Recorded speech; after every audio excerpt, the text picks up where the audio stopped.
All right. Hello, everybody. So welcome to the Humio Quick Start webinar.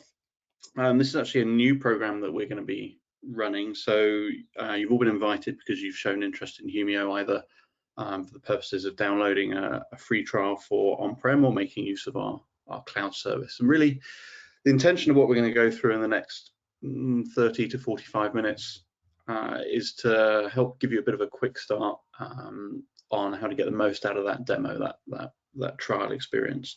It's based on people's experience of adopting Humio. The intention is that at the end of this short session, we'll understand what Humio is about as a company, what the product looks like and the sort of things that you can do with it, but also what resources are at your disposal as well. So we'll cover things like the documentation, the Slack teams, all that sort of stuff. So I'm gonna get started. What I'm going to do is take you on a little bit of that journey, as I said, overview of what Humio does, what setting up the trial looks like, places where we're similar to the competition, and actually places where we're a bit different. Some of the things that are a bit more unique about Humio. You guys are all muted for the purposes of this webinar. What I would say though is if you have any questions at all, please feel free to use the question capability within the GoToWebinar interface there. As we go through the session, I'll try and pick up those questions if they're relevant, and if I don't get a chance to answer them here, we'll follow up with an email and a bit more detail there. So let's get started. So quick overview of Humio. So Humio is a relatively young company, officially founded towards the end of 2016, headquartered out of London, but actually our development and founders are all based in Aarhus in Denmark. I joined Humio at the beginning of this year. So my background is in the sort of machine data analytics space, and prior to that I worked on the software development tool chains, ALM platforms, configuration management. Just to introduce myself, my name is James Mountfield.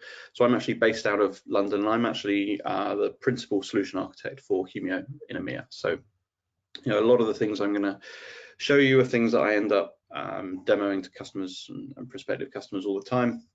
So if I do speak a bit too quickly and I skip over anything, please feel free, as I said, to use the question and answer capability within GoToMeeting, and I can recover things. So kicking off, the Humio webpage. This is probably how you found us originally. There's a few resources on here that are going to be really useful as you start discovering more about Humio and what we do. Probably one of the first things that you're going to want to understand, or if you're doing a Humio trial for the purposes of understanding how we can help your organizations, is things like pricing. So you'll find all of the pricing information available on the website here. We actually have a really useful tool for starting to quantify things like total cost of ownership. Now, this is the key differentiator for Humio, is that we offer a machine data analytics capability, either on-prem or in the cloud, and we do that with a significantly reduced total cost of ownership compared to our competition, whilst offering a much more performant and more useful set of tools and capability. So this TCO calculator can be really useful for getting some information about what Humio could look like in your organization long term. And as you come down the bottom of this page, you'll also find details about our various pricing plans. Obviously, you've always got the opportunity to talk to anyone that you need to from Humio, so you can pick up pretty much any email in your inbox that we've sent you, reply to that, and someone will get in contact and follow up on any details you need. So why does Humio exist? Well, our founders were looking at the problem of aggregating large quantities of machine data, specifically logs, and they were originally confronted with a scenario of around 30 terabytes a day. That was the situation they were working on, and they actually determined that the proprietary closed source technologies that were capable, or in theory capable, of taking that data set were just unreasonably expensive. The cost of licensing and the cost of running those tools didn't reflect the value that could be derived from the data. And the open source tools, whilst in theory free, simply required too much infrastructure again to make that sort of value equation make sense.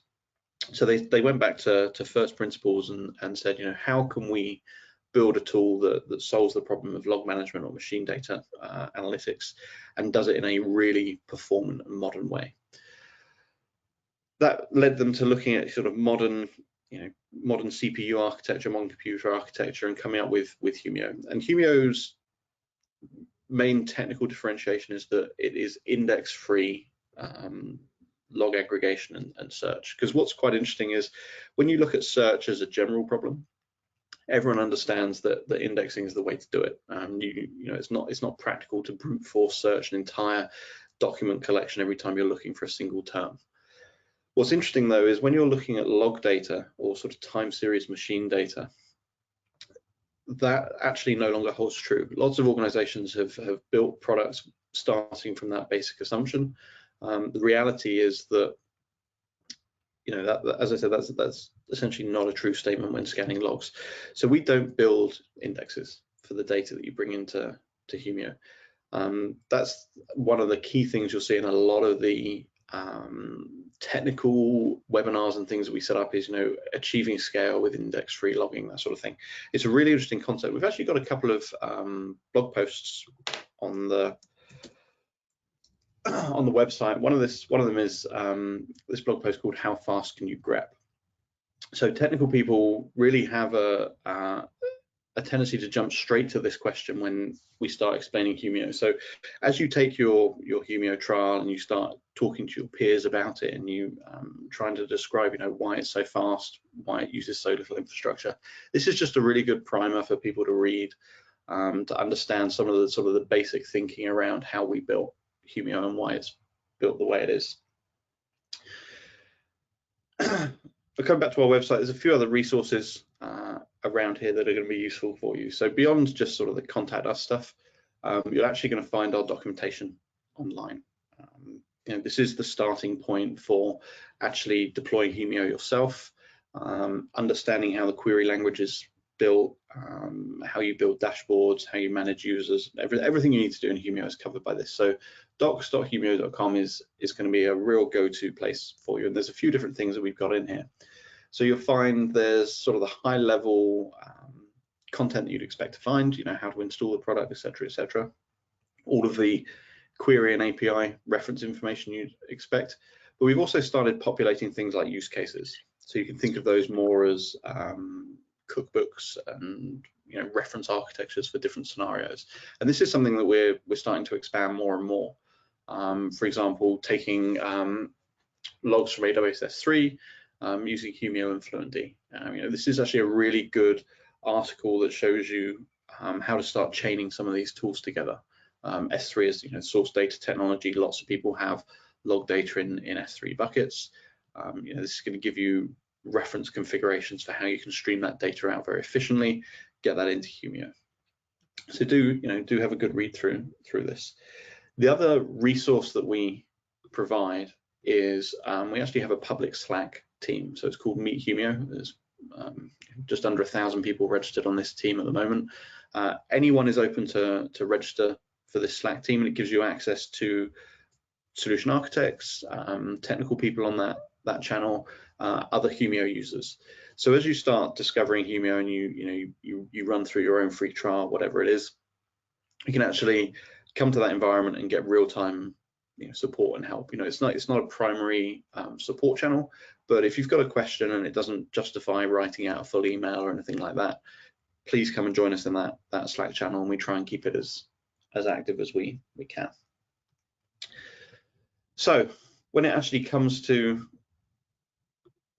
playing around with Humio, you've got quite a few options on how you deploy Humio. There's a single node bare metal installation. That's very much something you could put on a virtual machine or a physical server that you've got. You could deploy that into an AWS EC2 instance or a GCP compute instance, wherever you're happy to do that. The single node setup is perfectly fine for proof of concept testing purposes, that sort of thing. For production deployments, we always recommend you deploy Humio as a minimum 3-node cluster. So there's also the details here for a cluster configuration. Once you start deploying clusters, people want more automation. So you're going to find that we've got a full set of resources around deploying Humio using Ansible. There is some content out there for things like Terraform, et cetera, as well. Finally, if you're making use of any container technologies, you can deploy Humio in Kubernetes using a Helm chart. And we actually provide a repository of Docker images as well. And I'll give you a short demo of that in a minute. So lots of opportunities for deploying Humio yourself. The other option is to actually make use of our cloud service. So you can sign up to cloud.humio.com, get yourself a free account, create a repository there, and that's very low friction entry to trying Humio as well. It offers a slightly different experience. Obviously, you don't have to manage that environment. You don't have to understand really any of the administrative side of the work when you use cloud. So it depends what you're interested in evaluating. So what I'm going to do is I'm going to just jump over here and give you a quick example for the Docker setup. So this is a variant of the command that we provide. For those of you that are familiar with Docker, this will be very, very easy. For those that are new, Docker essentially is a virtualization technology that allows you to run machine images without having to run a full virtual machine. So what I've actually done is I've added the Humio repository that's documented on the doc site. I'm going to deploy Humio and give it access to some local storage. So there's some persistent local storage. If I've remembered to delete my previous version of that, then this should run without an issue. What I actually see is it's deploying Humio on my laptop. It's going to store the persistent data locally for me. And now I've got a Humio instance up and running here. So I should be able to open that in my browser. And we're up and running with Humio. It's that simple to get started with your trial, assuming you've got Docker available to you. And what you'll find is when you set up a free trial, you actually get 30 days unlimited usage of the platform. So if you want to start putting in 10, 20, 30 terabytes of data, absolutely go for it.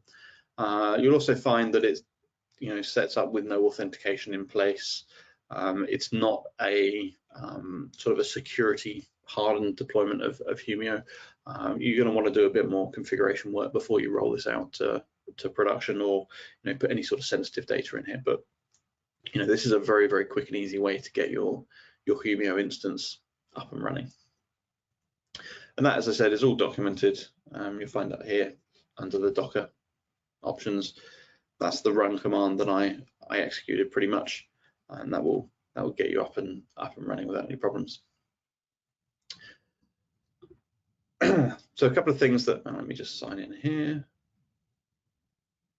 So what does Humio actually start to look like? What sort of things can we do with this tool? Well, we have obviously a standard demo that we run people through, and generally speaking, we will engage with a prospective customer to understand what sort of data they have, what they want to achieve, what problems they want to solve. We'll take you on a bit of a guided journey. Now, one thing that I can do here today is give you that really generic, high-level sort of drive-through demo. I'm also going to focus a bit more on how you achieve some of these things. So whenever we do a demo, traditionally, we'll bring up dashboards and we'll start showing people, really what the end product starts to look like. And, Humio, as you would expect, has all the dashboards and visualizations you'd want to find in a tool like this. So we can bring that up, show people that as much as we want. I actually like to come in here and give a bit more detail about how these things are built, how you go about assembling these things, and I'll do that in just a second. So what we're looking at here, as I said, is the Humio dashboards. The data set that we have in this demo is from GitHub. So this is all the public GitHub events that we can stream off of their API. It makes kind of a useful data set with a fairly good number of events. Now, what's interesting is if we look at this dashboard, we can actually see the queries that are powering each one of these panels. For those of you that have used things like Splunk or Elastic, you're going to find this query language extremely easy to use. The search operators use very standard terms. It's a pipelining language, and basically the results of each query operator chain onto the next one, allowing you to perform aggregates, counts over time, rates, build time charts, etc., etc. And that's really the key to these dashboards. Let's take a bit of a step back and get a bit more of an orientation though of where we are in Humio. And when you first log in to Humio, this is the sort of view that you're going to see. This is the homepage. This is a collection of repositories that we have in the system. And then we have some statistics about the cluster in general over here. This brings me back to Humio being very, very high performance and using a relatively small infrastructure footprint, especially in comparison to the legacy tools. And we do all of that through very, very aggressive compression of the data. That's the key to all of the performance and all of the infrastructure requirements in Humio. Now, quite often we talk to existing users of things like Splunk and Elastic, and we say that Humio will use 10% of the infrastructure that you use for running Elastic. What people have a tendency to hear is that we'll use 10% less infrastructure. That's not what we're saying. We use 90% less infrastructure. We use 10% of the infrastructure that you're using to run Elastic.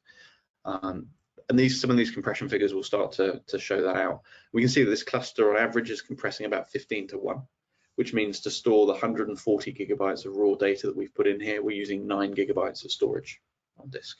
And this is completely the opposite to what people are used to experiencing with index-based search tools. If you're using Splunk or Elastic, and I said to you, we're going to put a terabyte of data into that environment, you're going to be allocating 1 to 2 terabytes of storage to hold the indexes and everything that goes with that. The reality is in Humio, you're going to be storing more like 50 to 100 gig of data rather than the original terabyte of data. As I said, we do that through very, very aggressive compression. Different data sources compress down by different amounts. So these Windows server logs, pretty interesting, they actually compress down more like 40 to 1. I know from experience that if we have pure Windows event logs, we actually get compression ratios of more like 80 to 1. So in this case, we're storing 73 gig of raw data and we're using less than 2 gig of storage to do it. And this starts to explain why the index-free approach is faster than the index approach, because if I want to do a brute force scan of 72 gig of data, it's actually not that demanding to pull 2 gig of data out of storage. It's very likely that this represents multiple days worth of events and is probably already in the operating system memory cache. So I can read that 2 gig of data very, very quickly, and I can scan through those events sequentially and find matches based on different search criteria I've set. And we've seen on some of the larger deployments using good hardware, scan speeds of up to 3 terabytes a second across that data set. So don't be shy about putting data into Humio. One of the things that's really funny is we quite often get queries back from new customers that are trying this platform that say there must be something wrong with Humio. It's losing my data, because what they've done is they've set it up, they've put in 100 gig of sample data, and they see that Humio is using 10 gig of storage, 15 gig of storage. And people are just so used to not getting that sort of compression from these tools that they assume something's broken, they assume something's wrong. And we actually see the same on the search side of things as well. People will come in here and open up the search and search, in this case, the last 24 hours of events. We're probably going to see about 2.5 million events here, and the response times can be so quick from Humio, people think the search is not working. How could you scan 2.5 million events in the 1 or 2 seconds it took to load that screen? But the reality is, this is not a fast instance by any means. We'll get really exceptionally good performance from this. What's also interesting is some of the things that we can start doing from this query language. So it's very easy to start aggregating and pivoting on this data. Again, you can see the speed with which we managed to traverse those results. So that 2.5 million raw data set, we pulled out 117,000 hits, and again, it's considerably less than 1 second to run that. Even when we start combining things like query time, regular expression field extractions. Bear in mind, this is going over the last 30 days. So every one of these blocks is about 2.5 million events.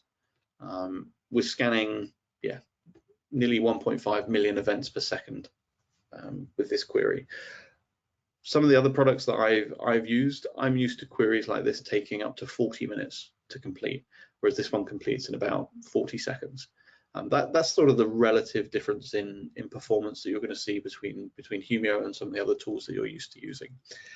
And at this point, you know, it's totally understandable that customers, especially business and procurement people, we start telling them this sort of information, and the reaction is that just cannot be true.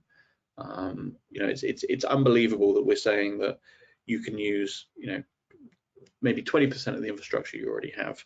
It's going to be 10 times faster than what you're used to, and it's going to cost you less money to buy it and operate it. The only way that we really get people to believe that is for them to try it themselves, get their own data in here and start reproducing the dashboards and queries that they rely on every day. It's really why this session exists, is to you know, help you guys have the confidence and get the right knowledge to go ahead and set some of this stuff up. So let's explain a little bit more about what we've actually got in Humio here. So as I said, from this homepage, we're looking at our list of repositories. In fact, I'm going to jump to this instance. We've got a few more here. We're looking at our list of repositories. Now we can create new repositories, but we can also create an additional type called a view. And a view is really useful because it allows us to aggregate multiple repositories together with a sort of a per repository filter expression applied if we want. So going back to our list of repositories here, it's very reasonable to say, you know, we're going to have one repository for each application that we operate. Imagine we're a bank. We may have 200, 300, 400 applications that we're responsible for. We do one Humio repository per application. The repositories are the logical thing around which you organize users, you build dashboards in there. It's also the target for sending your data. Now we're also going to have a requirement for cross-functional teams to have visibility across all of that data. And that's when we can start using things like views. So we'd come in here and we'd say, you know, from each one of our application repositories, just picking some at random, our web front-end team need to be able to query all of them. So we can build a view like this. And what that's going to do is when you open that view, it's essentially going to present what looks like a repository, but it's going to be an aggregate from all of these other repositories with these filters pre-applied. So a really good opportunity for us to build basically a matrix set of data stores and permissions for accessing and viewing that data. So we've got a question that's come in. So would the performance improve significantly if Humio did not use compression at rest? Actually, no. So I'd really encourage you to look at this, how fast can you grep blog posts, because it talks about essentially sizing compressed blocks to match things like the L2 cache and the CPU, pull that data locally and then decompress and search it all in that sort of L2 cache layer. That was the logical thinking behind Humio, the way we organize the data structures, et cetera, et cetera. So really do give this one a read. Okay, back to our view. So yeah, this is the view that we could start building. So you've got a huge number of opportunities for how you organize this data, and it doesn't matter if you mix different data types within a single repository. That's also absolutely fine. So going back into our repository, this is our GitHub repository. There's a few different things we have in here. So the search interface is the typical analyst view. You know, people find themselves in this view when they're looking to get new information out of the data, they're running some sort of investigation. You've got the full Humio query language available to you here. So looking at the documentation, you'll find the query language sort of high-level concepts are all very well documented for you here, and then you have all the query functions documented. And this is the full set of query operators you're going to typically expect to find. All the maths operators, things like lookup and enrichment, statistics stuff, everything you'd want to do from that sort of search. So this is the screen that's available to your analysts, and then there's all the standard functionality you'd really expect. You can get a set of results and you can choose to save them or export them. All of the fields down the left-hand side here can be interacted with, and this field list is generated based on what Humio sees at the time at which you query the data. Okay, so I say it's index free. We don't index all of these fields in advance. This is based on query time. So the service is just as capable as doing query time sort of field extraction as it is if you pre-parse it in any sort of way. So you don't need to worry about managing schemas, managing parsers, that sort of stuff to get your data out. Everything that goes into Humio is always accessible to query against. So you can build a catalog of queries. So these are your saved queries that you can share with other users. You also have your own recent history of queries that you've run here. And then when you do build that sort of query, you can come in here, save it, and you can add it as a dashboard widget and or as a new saved query. It's really easy to start taking insights that you gain in this search view and assembling them into a dashboard for whatever purposes are necessary. One of the other questions we get very often is, okay, I'm using Splunk at the moment, take that as the example. I've got 40 dashboards, who's going to do the migration to move this over? And what we actually find is that the work required to move over a dashboard is actually a lot less than you'd originally think. General rule of thumb is that it's about 1 hour of effort per dashboard that we need to move, assuming 10 to 12 widgets per dashboard is a standard number. That time is usually spent understanding the data, understanding what query we need to get the relevant data, and then usually all those panels are kind of related. So it's just a case of different visualizations, and you really can put like the Splunk and the Humio query language side by side, and they're really quite similar. Someone that's used to Splunk query language is going to find maybe the first hour or two of using Humio quite awkward because they're going to type one command and it needs to be a different version of that, but all the basic principles are essentially the same. So we've looked at the search screen and we've looked at dashboards. All these dashboards are what we call real-time dashboards. So we use Kafka to move data across the cluster. The moment you have a real-time dashboard running or an alert, and we'll cover that in a minute, we actually build a finite state machine from the query and we run that in the background, and it runs on all the streaming data as it arrives. And that means that these dashboards can be kept up to date to within a few hundred milliseconds of the data hitting the service. So we talk about real time, and from human factors point of view, this really is real time. Those of you that are used to coming from tools like based on Elasticsearch, for example, you're going to be used to hitting refresh and seeing data that's 1 to maybe 5 minutes old each time you do that, just waiting for the data to arrive. Humio is going to give you the real time right now. What does the data look like? Examples. And I quite often find when I'm doing testing that I'll set up a collector and send some data to Humio, and in the time it takes me to switch from the screen with the collector to the screen with the Humio search, the data's there. It really is essentially instant. Now the reality is though that human beings don't generally sit and stare at a dashboard waiting for something to happen. That's not where the real-time side of things has a huge impact. It's great when you're in the middle of an incident and you want to know instant feedback whether changes you're making are having an impact. But nobody sits there and waits for a dashboard to go red to take action necessarily. That's where the alerting comes in.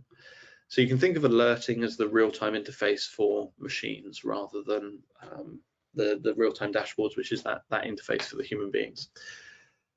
And alerts are really simple. So alerts use exactly the same query syntax as the search, and typically you would end that with some sort of threshold. And again, it's the query language, so you can describe those thresholds however you want. What Humio is going to do is take that alert, turn it into that same finite state machine, and run it on the streaming data as it arrives into the service. And that has a couple of impacts. It means that these alerts, again, get that same real-time kind of interaction. Typically we move data across the cluster within tens of milliseconds, but to be realistic with expectations, I'd say hundreds of milliseconds, considerably less than 1 second. Once the condition becomes true, or once this starts seeing any sort of result, it's actually going to trigger whatever notifiers are configured as part of this alert. And those notifiers could be anything from sending an email. We have a couple of sort of first-class webhook integrations to things like Slack. but we have a generic webhook integration as well. So you can essentially build outbound integrations really to any service that you need to. A couple of sort of really typical ones are going to be like the chat ops type integrations, so Slack, Microsoft Teams, anything else you're using like that. Security products. We'll talk a little bit about the security use case in a bit, but this can be a really good input to your SIEM type tools. You can trigger ops auto remediation actions, have Humio detect a condition and send a webhook to a Lambda function that maybe closes a port on a firewall. Your options really are unlimited. One thing that I have been working on as an example is stuff like the CIS Foundation benchmarking for AWS or GCP. Taking the rules within those benchmarks and turning them into alerts and just running them continuously on your audit trail from AWS gives you real-time proactive notifications of things like compliance. And what's really interesting is that these alerts in Humio do not take a significant amount of resource on the Humio side. So some of the tools that we've talked about require like a dedicated CPU thread for every background query that gets operated. And we've spoken to people that are spending multiple millions of dollars running Splunk environments, and they're limited to 50 or 100 of these queries to cover all of their ops and security use cases. In Humio, it's just directly proportional to the amount of work that the query actually needs to do. We've got some examples with customers running thousands of these queries. So, a huge number of possibilities start to open up with this. Something else that we can talk about, these don't have any good examples, let's just go over here, is the files. So files in Humio can be used for query time enrichment of the results. So for example, in this case, we're taking Windows event logs. So we've got the Windows event codes and the human readable description for that. It saves having to enrich the original message with that description. We can actually just enrich it at query time. And these lookup files can all be managed through the API. Everything I've shown you up to this point, you can actually do through the Humio API as well. So if you need to have more of a dynamic enrichment, you can actually push in CSV or JSON data structures into Humio for the purposes of lookup. So if you're maintaining, for example, some sort of asset catalog, for example, you could actually export that asset catalog into lookup files and make use of them in Humio. I've got a question. So someone's asked if someone at Humio can help with converting Splunk dashboards. So we absolutely can. One of the things we actually offer for our enterprise customers, so I can't remember what the exact threshold is, but if you're buying, I think it's like 500 gig or more per day, we do actually offer a standard set of services around converting existing content. The other thing that Humio is doing is we've actually got a really good partner network across the whole of Europe and North America. So we can put you in contact with Humio technology partners that can help you do that as well. And the other thing I would say is that if you're buying Humio at a decent scale, then we would always want to prove out the deployment with a sort of a proof of concept or proof of value exercise. And if you're smart, we can put some of those dashboard conversions as part of the success criteria for that proof of concept.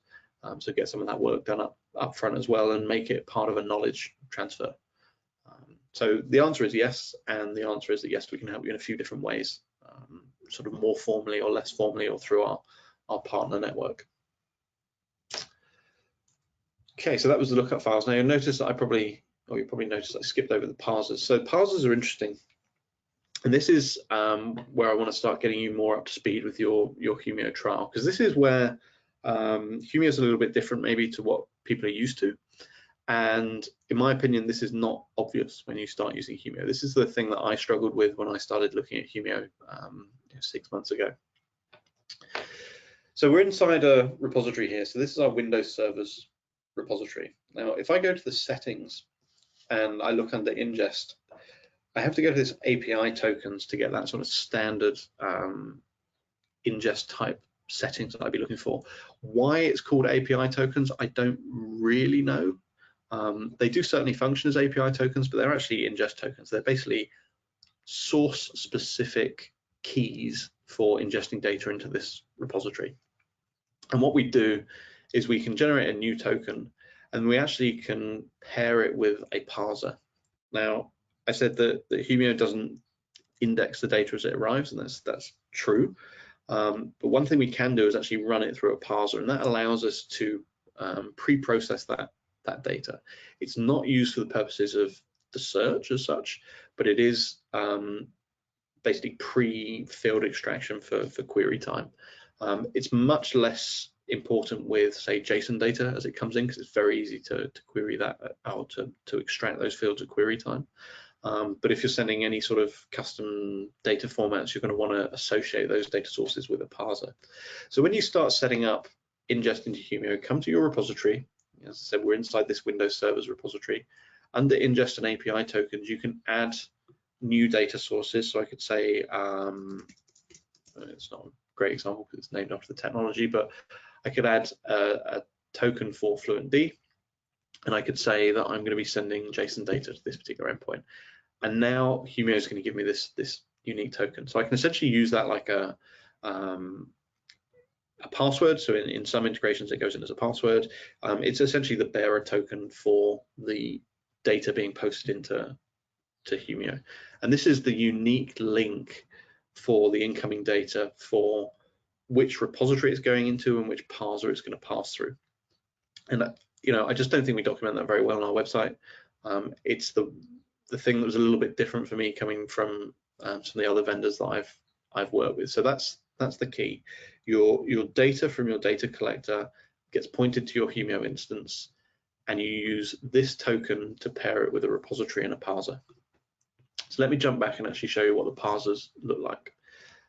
So we ship with a couple of built-in ones. They range from the most simple, which is the JSON parser. This is all it needs to do. So it's basically pre-parse that JSON structure. It saves you having to type that as part of your search. And then the one thing that the parsers do have to do, and this is where there's a bit of a white lie around the no indexing, is that we do index events based on the timestamp, and that is because that is the critical piece that drives the scope of any search you do for log data. So you want Humio to be extracting the proper timestamp from your events. Now, if it doesn't extract that, it will just use the arrival time of the event. And Humio's got some auto timestamp finding options as well, but in this case we know that we're going to have a field called timestamp in the JSON structure, and that's what we should use to generate the timestamp index for the event. So this is about as simple of a parser as you can have. One of the examples of a sort of more complicated parser would be, for example, syslog. So syslog as a format has been sort of either not entirely stable or been extended over the many years that it's been in use. So our default parser tries to capture basically multiple variants of that. What this is saying basically is these are the common regular expression patterns for parsing different formats of syslog event. So if you know you're bringing data over syslog, pair it with a syslog parser, and you should be good to go. The other thing that's interesting is any data that arrives in Humio, if it doesn't parse through the parser it's been paired with, we don't discard that data. That all of that information is still in Humio, and we will actually annotate the events with the fact that its parsing failed, and we will give you an error message of why that parsing failed. The common ones are things like it's parsing a timestamp, but it sees the timestamp as in the future because it doesn't declare a time zone or something like that. Or someone's sending syslog data, but it's pointing at a JSON parser or something like that. So Humio gives you a lot of information about finding those failed parsing events and actually why they failed. I would say that for the purposes of evaluating this stuff, you don't really need to get into this. If you're building out an enterprise landscape of machine data collection and routing and parsing and storage for the purposes of search, do have a conversation with us. We will help you make architectural decisions about that environment. And I mean, me personally, I try and do it in a vendor agnostic way as much as possible. So I've watched lots of organizations, transition from things like Splunk to Elastic to Humio, et cetera, and I'd really strongly advocate separating your data collection and routing layer from the end service. Really encourage you to use things like FluentD, technologies like that for moving your data around. Just because when it comes to switching vendors, like if you're an existing Splunk customer and you want to move to Humio, it can appear quite daunting, the idea of going out and changing all of your data collection and having to redirect all of that information into a different system. And that's what I want to talk about next. Now, this is where Humio really is a bit different to the other vendors. So ingesting data, if you go and take the Elastic products, the first thing that you go looking for is something like Filebeats or Logstash. How do I pick up my data and how do I send it to the service? If you're using Splunk, you go out and you find the universal forwarders. Where do I install them? How do I configure them to send the data to the service? Humio doesn't offer that piece of technology, and it's for a very good reason. If you think about when Splunk was started, for example, back in 2004, 2005, when they were building that technology, there was no really good, and certainly no standardized good way of collecting this audit data, this log data, and shipping it to a centralized service. You have things like syslog, which is fine, but there's certainly some security concerns around syslog. People were doing a lot of FTPing and SCPing log files around, but you can understand why they built the capabilities that they had in the forwarder. And the same goes for Elastic. Humio being a relatively young company, the market did not need us to build a proprietary collector for this. So we do this through what we call data shippers. And a data shipper, where is it? Here we go. The data shippers we support have been chosen sort of specifically. So they're the best of breed open source and proprietary tools for picking up that data, parsing it and routing it around your environment. To make things really easy for customers already on Splunk, already on Elastic, or any of those compatible technologies, we actually emulate the endpoint of those tools. So we emulate the Elastic Bulk API as part of the Humio service. So if you're already using Elastic Beats tools for picking up data from your environment and sending it to Elasticsearch, you can actually just point that directly to Humio. You need to be using the open source version, but it's as simple as that, a case of just duplicating or rerouting that data. We do exactly the same on the Splunk side of things. We actually emulate the HEC or HTTP event collector endpoint. So if you've deployed universal forwarders, or you've got a firewall that has a first-class Splunk integration and it uses HEC, you can actually just point that straight at the Humio instance and it looks exactly the same. So integrating with what you already have in place is pretty straightforward. We obviously support things like syslog. You can have Humio acting like a syslog receiver and it will just run. We'll also help you build next generation data collection as well if you want. So if you've got a greenfield site and you think, I have no idea what I want to use to collect data from my environment and move it around, still talk to us. I personally am a really big fan of FluentD. It's become sort of ubiquitous in the container and Kubernetes, especially sort of environments. FluentD and FluentBit, again, because we emulate those Elastic endpoints, we just use the Elasticsearch helper plugin for FluentD. Super mature piece of technology, loads of options around, duplicating streams of messages and modifying them and doing whatever you need to do. And then the other thing that we've done is we're actually working really closely with a team from Timber that are building this tool Vector. So Vector is being built as a high performance, high throughput data collector. It's built on Rust. It's parallelized processing of data, and we've got some customers that are sending dozens of terabytes a day through a single collector on a very small node. So I'm becoming a big fan of Vector as well, alongside FluentD. So we can help you build out that architecture. Tell us what you've got today, what you want the environment to look like in the future, and we'll give you feedback on that. And even if you don't end up adopting Humio, hopefully you get some value out of interacting with us around that stuff as well. So that's the sort of the data collection side of things. What else did I want to cover? Any more questions? No. So the last bit that I want to talk about is what Humio looks like from an administration point of view. So I want to be in this one. Now, as I said, this is your landing page. These are your repositories. One of the things that people can find challenging, especially when you start trying to run things like Elasticsearch and the Elasticsearch derived products at scale, is actually administering that environment and managing that cluster. So we've got quite a few real customer case studies where they've gone from an 80 node Elasticsearch cluster down to a 5 or 7 node Humio cluster, and that is just easier to manage overall anyway. The other thing though is that Humio was built as a modern app designed to be clusterable from day one. So everything that you need for building that cluster, monitoring it and administering it is actually built into the product itself. So I can see all of the nodes, I can see exactly what roles they're playing in terms of ingesting data, storing it, and then actually responding to queries. All of the mechanisms I need for rebalancing data are in here, and everything about the health and all of that stuff is managed in this cluster. So it's not like taking Elasticsearch as a piece of technology and then thinking, how am I going to architect a cluster out of this, and having to build it and monitor it yourself. Humio is designed to be deployed like that. It's all documented. It's all very, very easy to set up and run. I've got another question. Is there any specific integration with OpenShift clusters?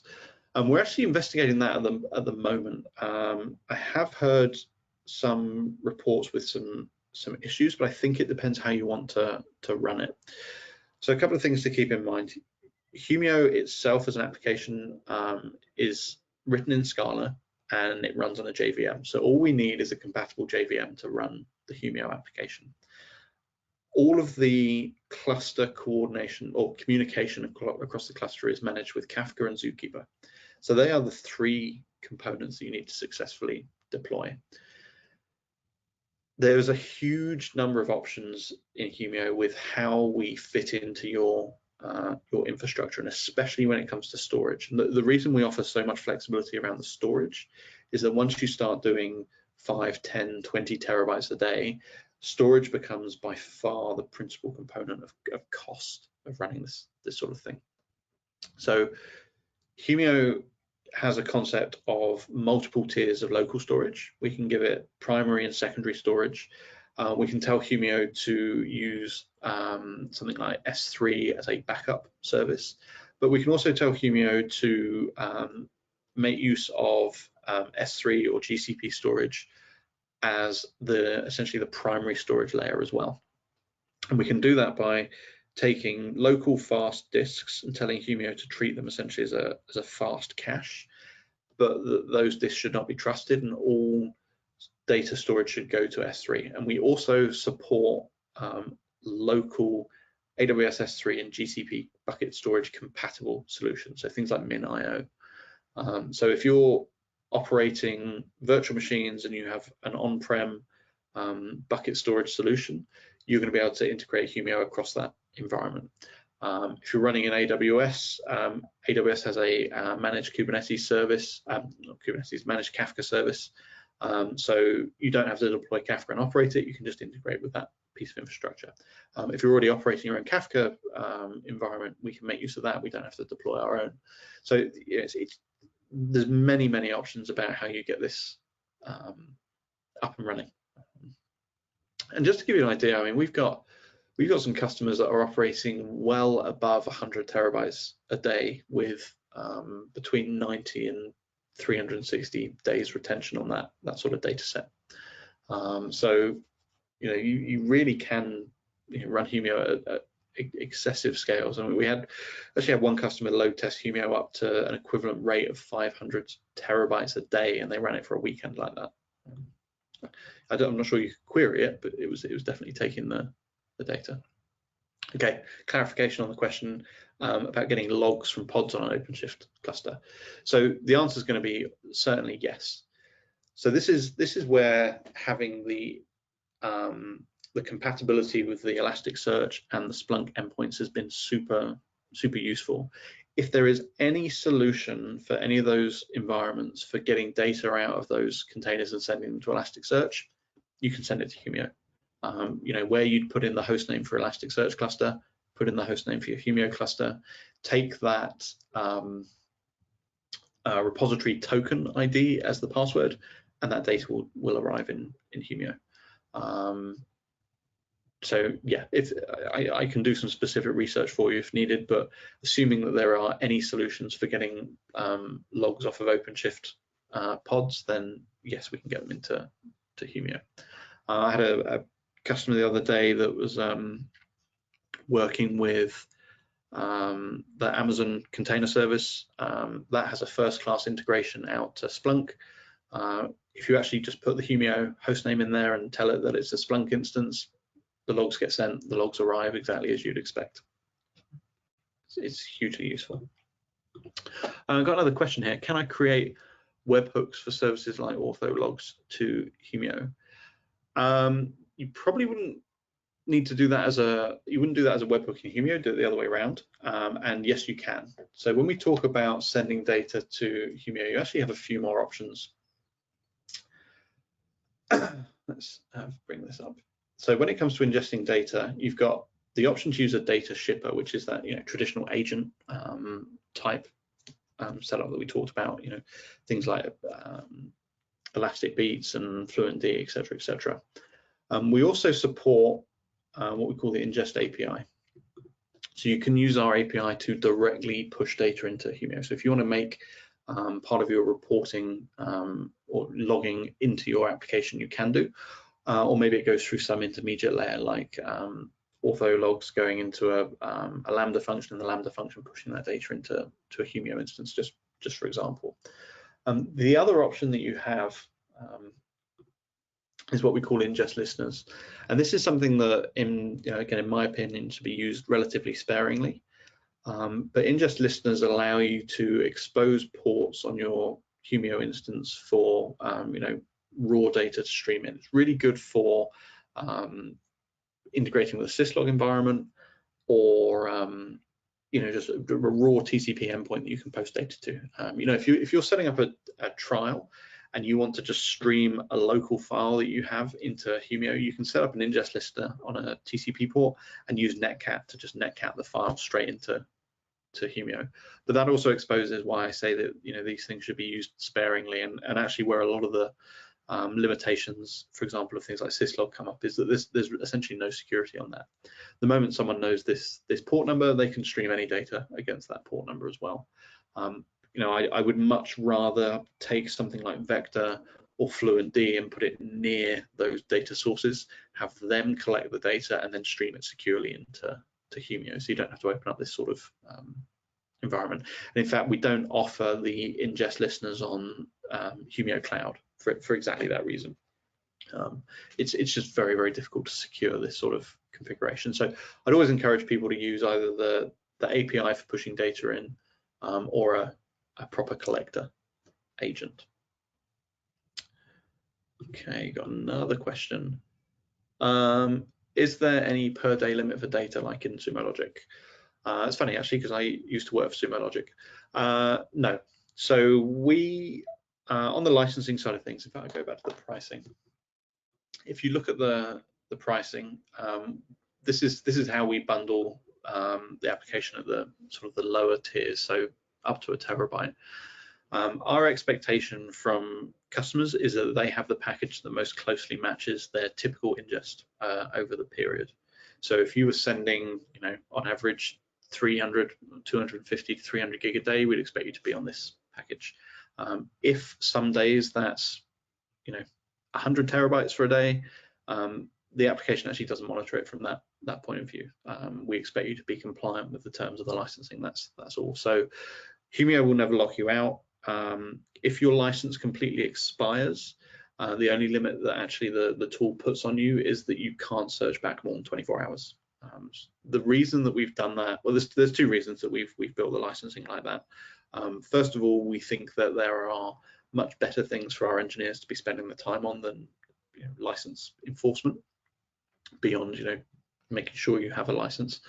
And in my experience, and actually Splunk had a lot of this pressure, which is why they changed some of their licensing mechanisms, is that if the license conditions block you from sending data or from querying data, the times that you're most likely to hit those are the times of maximum stress.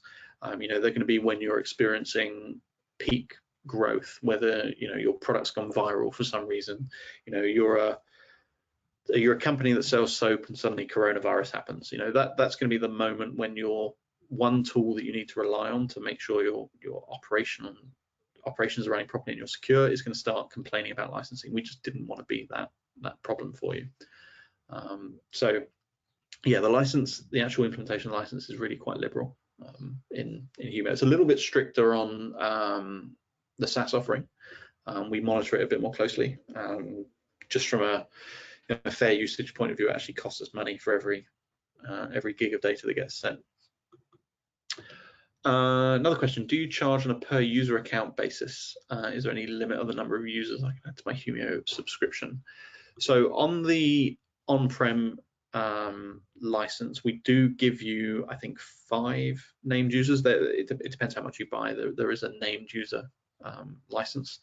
And then we charge, I think, $120 for any additional license. And that really depends what your example looks like. So the best thing to do is to contact us and tell us what the scenario is. If you wanted Humio for thousands of users, we will come to a different arrangement on user licensing. But it's a relatively small cost. There is infrastructure implications for it. And again, this is why I said at the beginning that any significant deployment we do always goes through a proof of concept phase. The reason being that we can't make absolute recommendations around what infrastructure you need until we've seen what your usage patterns look like. We have some general rules for how much infrastructure you'll need. I can guarantee you that it is significantly less than the infrastructure you need with the alternative solutions, but we can't say for sure until we see it. And for example, where we're managing the cluster here, we can actually start putting nodes into dedicated roles. We could say that you've got 3 nodes that are dedicated to receiving and processing incoming data, and then give you some dedicated nodes just for serving queries. That generally becomes relevant from about 20 to 30 terabytes a day upwards, but you may have some really unusual usage patterns. So the answer is sort of yes and no on the infrastructure impact side of things. Okay, we're pretty much out of time at this point, so I'm gonna end the webinar here. I hope you guys found this valuable. You'll get a follow-up email which is going to have links to the recording. One other thing that I will mention, and I should have mentioned earlier, is that there is actually a handout attached to this GoToMeeting. So that's our 100 terabyte benchmark report. I think that'll be included in the follow-up email as well. That's a bit of a report around how we took the Kubernetes deployment model and ran Humio at 100 terabyte a day rate on 25 nodes under Kubernetes. So it's a really interesting story, and it can make up some of that sort of portfolio evidence to try and get people to believe that this is not just magic. So any questions at all, any follow-up you need, if you want a one-to-one session or you want to talk through any of your particular scenarios, just get in contact. Otherwise, I hope everyone enjoys their day, and I will hopefully hear from you in the future.